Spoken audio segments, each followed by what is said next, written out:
Jesus, Jesus,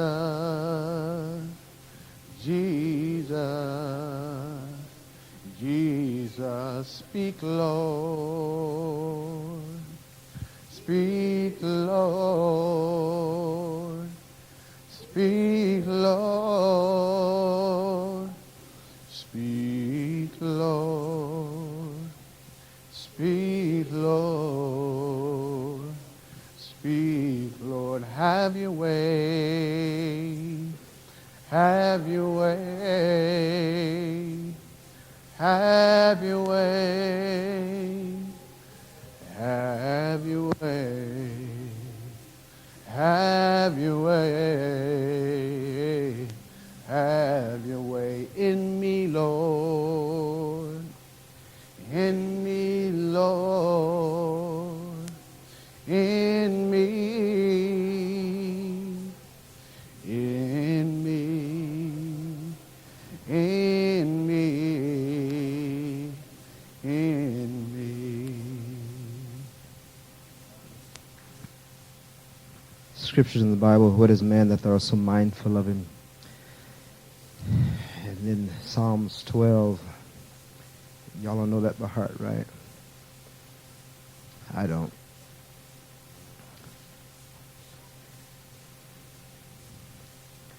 Help, Lord, the godly man ceaseth, and the faithful fail from among the children of men. They speak vanity. I'm sorry. Psalms 12, 1, 2, 3.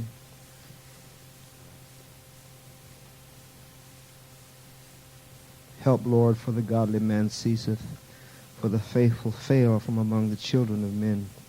They speak vanity, everyone with his neighbor, with flattering lips and a double heart do they speak.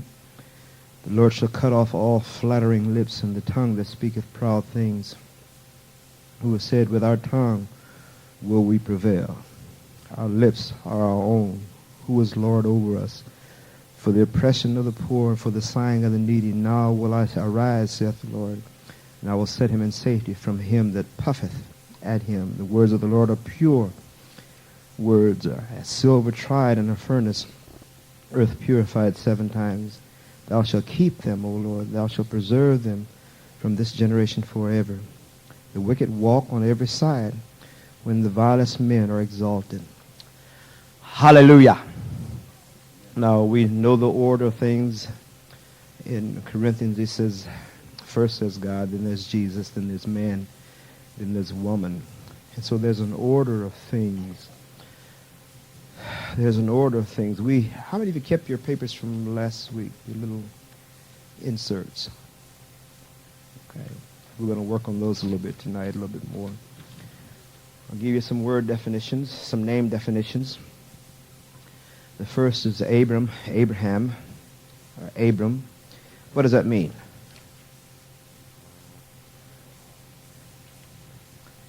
Beg your pardon? Father of many nations, father of multitudes. Father of multitudes. So Abraham was the pattern of what we might call fathering. Father. What's the definition of Sarah? Not helpmeet. Princess. Sarah means princess.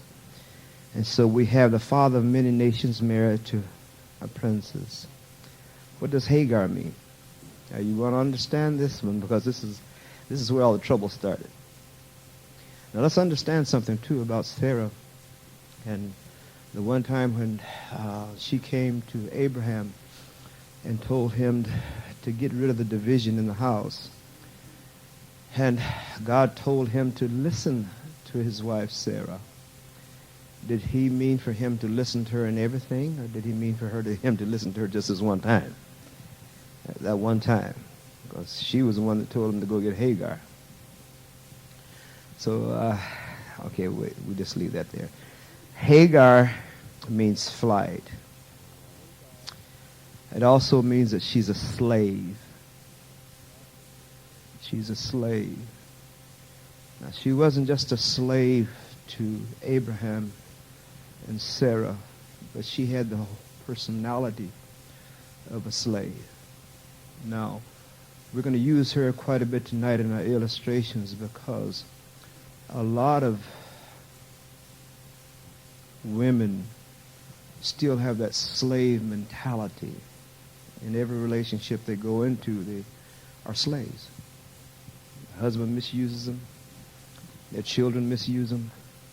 You know, they're just there to be misused. Some of them say it's humility, but it's not really humility. You understand? Also, it means flight. She's sort of flighty. She's unstable. And so when we tie these different... Now, Ishmael has a little different name, and he was the son of the flighty woman, the slave. And you find a person that is flighty, then most of the time their lives lack control and stability. And I guess in our day we would call them victims. They have a victim mentality. But they produce a certain type of a child. And guess what kind of child that is? They produce Ishmaels. What kind of child was Ishmael? His name means wild man. That's good. He's wild.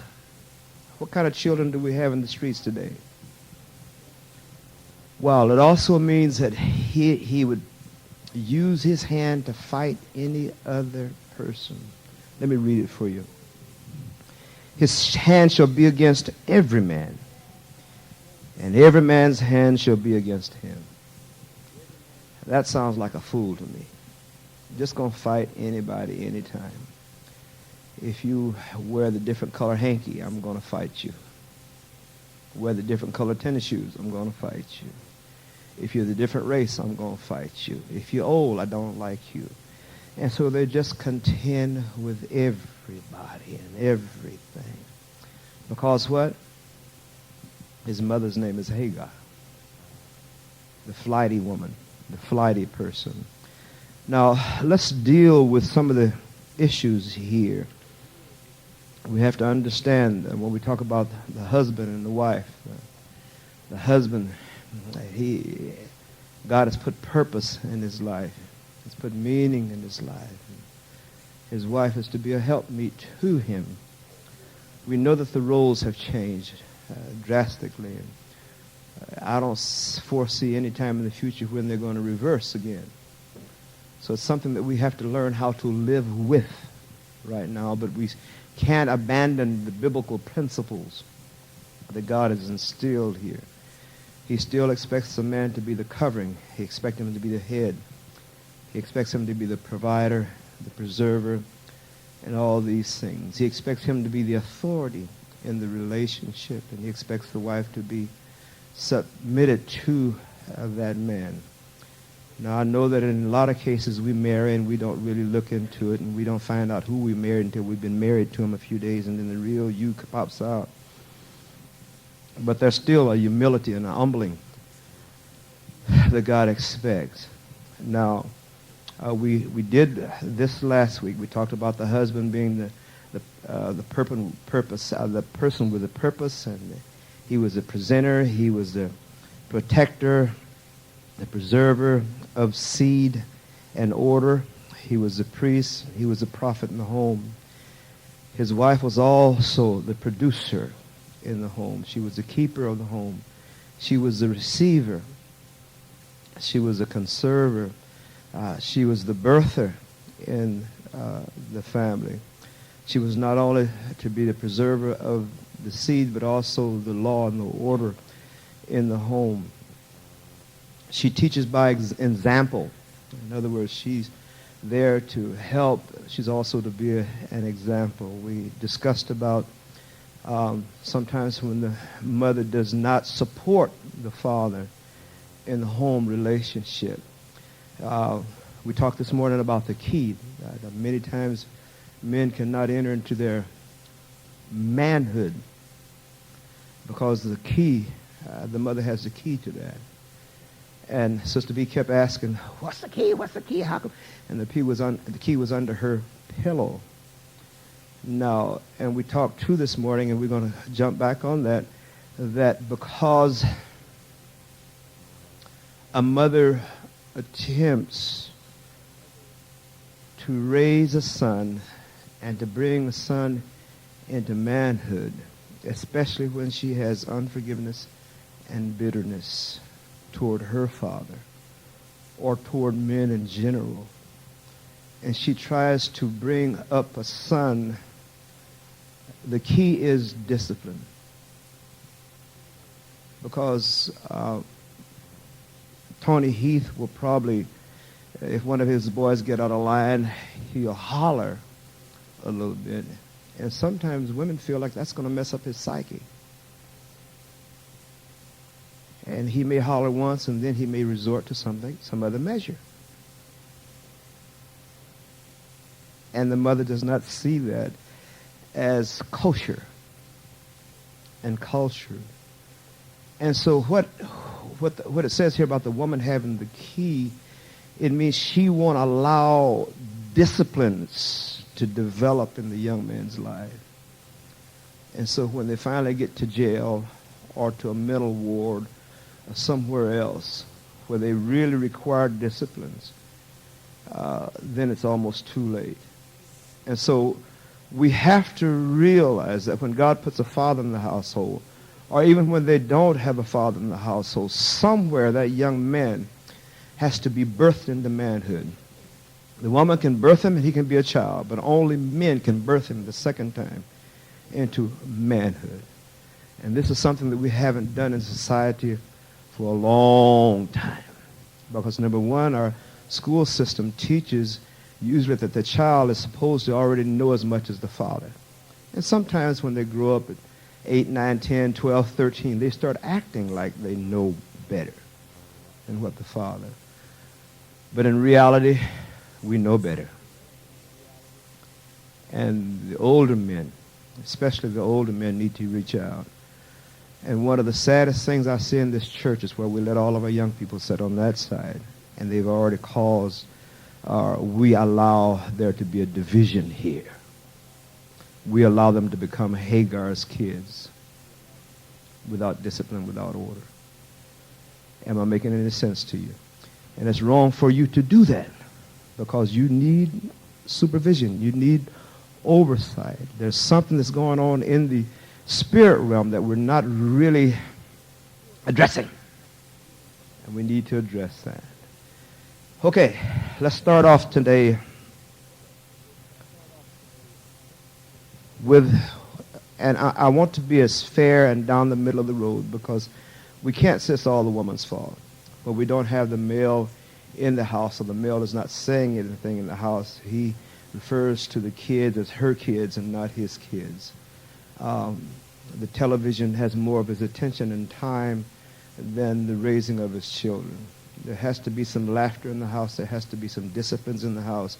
There needs to be that strong arm and that authority figure in the house, but at the same time, there needs to be love flowing also. When, I said this morning, when a woman attempts to raise a son using right brain dominance, right? Operating by feelings, she's going to mess up. She's going to mess up. And she's going to mess up real bad. Because in this generation, we don't need any soft men. We have too many of them.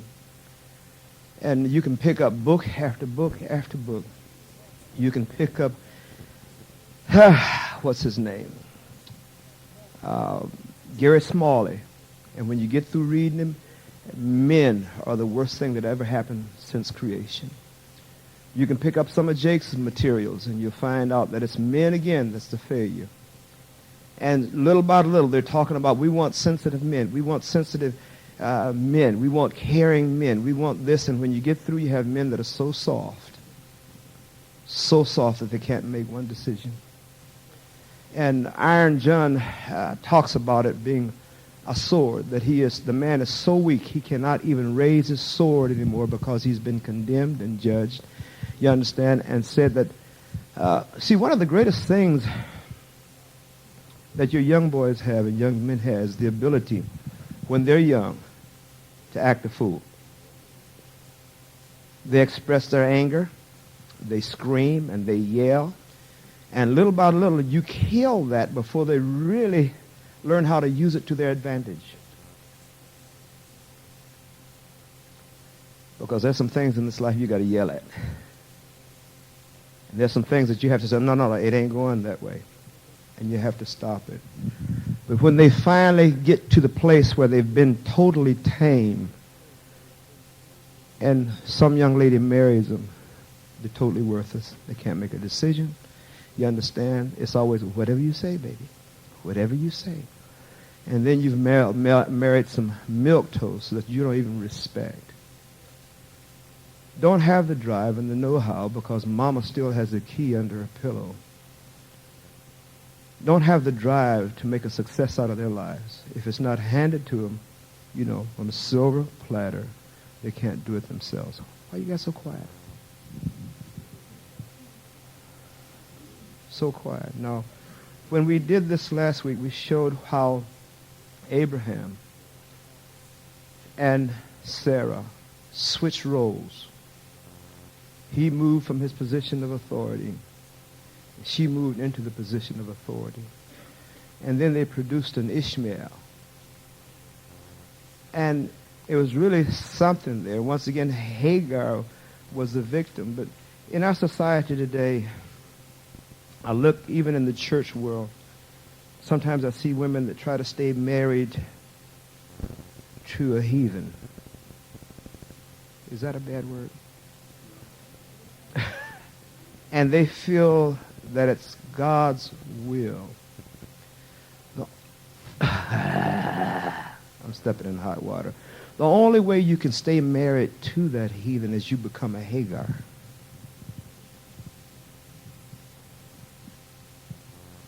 Am I making any sense to you? And every time you go to be reconciled to them, they leave, they get arrested, they get something, and they go away. They leave you pregnant. They come back after the baby's born. You receive them again because you think it's God's will for you to go back to sleep with the devil.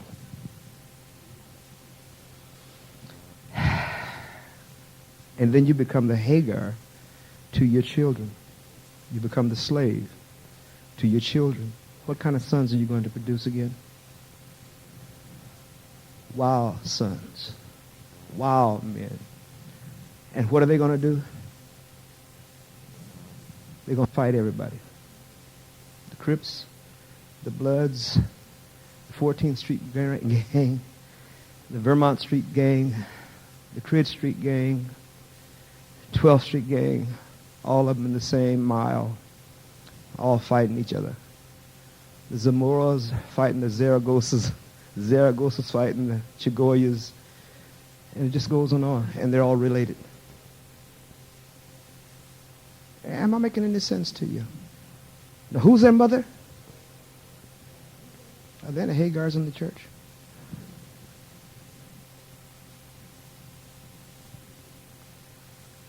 And how are they raising their sons?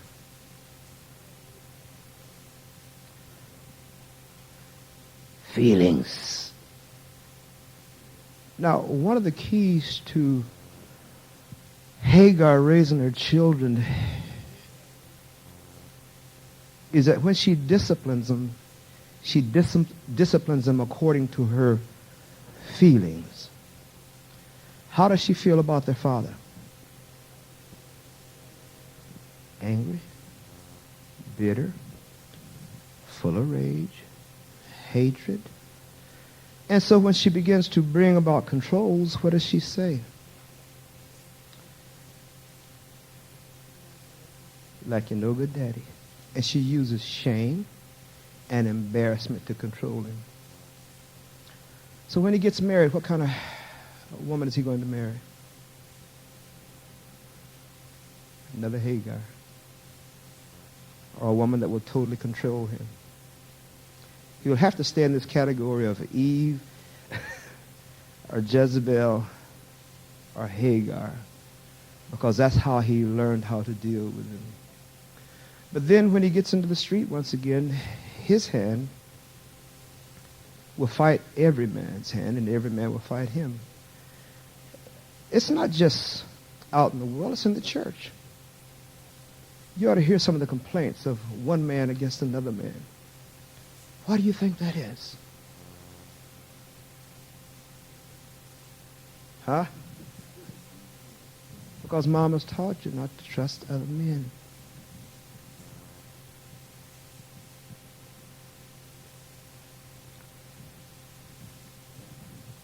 So how do we put this type of a mother with a spineless father? What kind of children you got?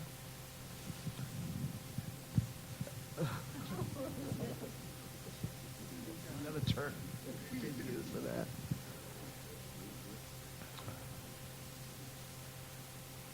Am I making any sense to you? Now, does that mean that we're as men now, that we've found a problem that we're to shoot at every woman that's alone with a son? No. It's up to the men now to step up to the plate and start. See, this is where we fail. We fail and say, well, that's Michael's son. That's his problem. But we already know that he can't raise his son by himself. We have to have other godly men. Do you understand? That will take it to heart. I don't care if there is no father in the home. The men in the community have to stand up and say, listen, I need your son to come with me for a while. I need him just to stay at my house for 3-4 days, 3-4 months, so I can speak into his life. And then we've had this before in the church where we started the Big Brother program, but the sister wanted to marry the big brother. Junior didn't have nothing. He was just the bait. And we can't have that. Look at your neighbor and say, we can't have that. We can't have that. Your big brother is not there to go dating with mama. Big brother is here to help raise your son. Am I making any sense? And once again, the key again is what? That the mother has hid under her pillow? Discipline. She refuses. Son comes home. I know Caleb wouldn't do it. He said, Mom, all my teachers are prejudiced, and that's why I'm failing class. None of them like me, Mama. I raise my hand, and they don't even pay me any attention. And what does Mama do? Jumps in her car with hair rollers in her head and go down and chew out the superintendent of the school and never check and see who the teacher is. And so she won't allow disciplines. Picking on Caleb again. He got arrested. He said, Mom, it's a trumped up charge. I was innocent. But they said you had a gun in your hand. That wasn't my gun. I picked it up. It was laying in the street. And Mama goes to bat for her innocent son. She gets everybody to write letters, character reference for Caleb, her son, that's been a victim of police brutality.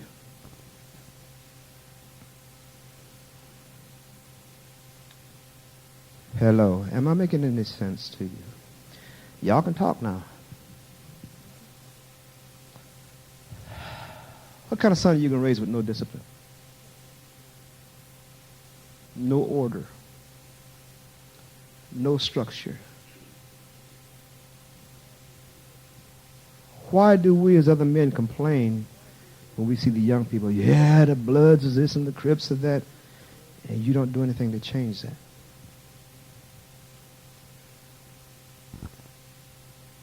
Think about it.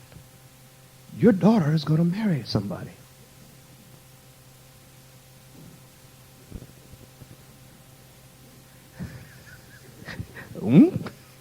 Your daughter's going to marry somebody. Just say, for instance, the guy that she marries He's not been housebroken yet. It's too late. Most of us fall in love with our heart, not our head.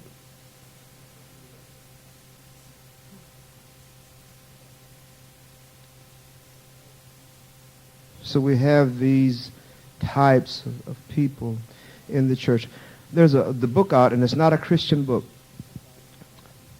It speaks pretty, how would you say it talks about the Christian man, Darren? It talks about the Christian man pretty bad because he feels like Christians are too soft. Too soft. Too gentle, too passive to really deal with life. Because some places in your life, you got to be tough. Now, I know that none of you work on those jobs where you work with ruthless, cutthroat people. And the more you apologize, the weaker they think you are. I'm a Christian. I got to apologize. I'm so sorry for what I thought about you. And they put you on a list. The list is called stupid. I just can't see David being like that. But even Jesus, and he was the first Christian, when they did something that violated one of his father's principles, he went off. So what was inside of him? What kind of fruit of the Spirit was that?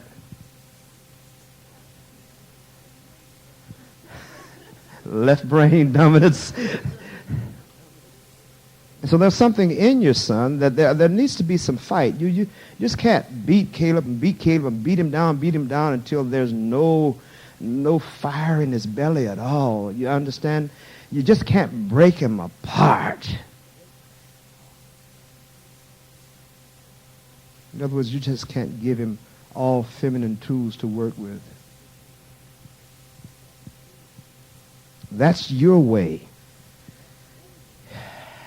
That's, what was her name, that slept at Boaz's feet? That's the gentle approach.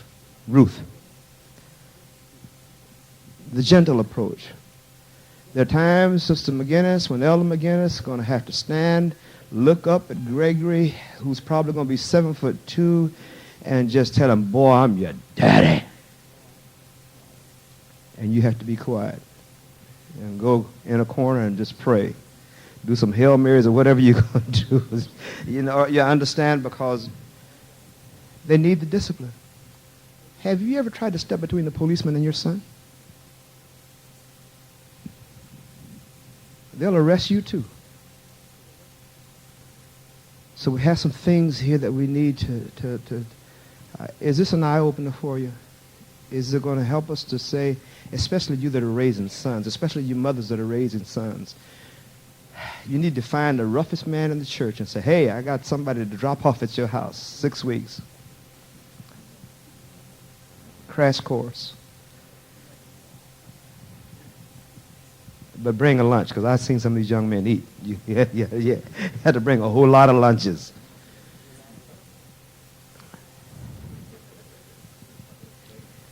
Any questions so far? Yes, sir. A lot of times, I don't mean to be argumentative, but a lot of times, a lot of men won't let other men help you raise his son or step into and speak into his life. They don't want you to do that. Not just the mother, but sometimes there's men that don't want you to do that. That's something that we have to cure, isn't it? That's something we have to change, because what kind of son is that? That's going to fight every other man? You just listen to some men when they talk. Listen how do they disrespect each other. Disregard each other. Sorry about that. I think in the area that Sherman was talking right now, I think one of the reasons men don't allow another man to discipline or teach his child, because it reveals the kind of man that he is. It brings out what he's all about. I think the young man is being taught and trained a certain way, and if the man ain't doing his job, then it's going to be rough for that man to teach his son, and then plus at the same time it's going to exploit what kind of guy he was. Yes, ma'am. I when I was trying to raise Dwayne, and then there was a guy named Artis Lilly. I think he worked at Boardwell. And I knew that Dwayne was sneaking on. It was good. Because I knew I could trust him. Along these same lines that this gentleman are saying, what if the man doesn't want to impart to your son because he's not your child? Then what is the woman to do? Okay, what do? You going to answer?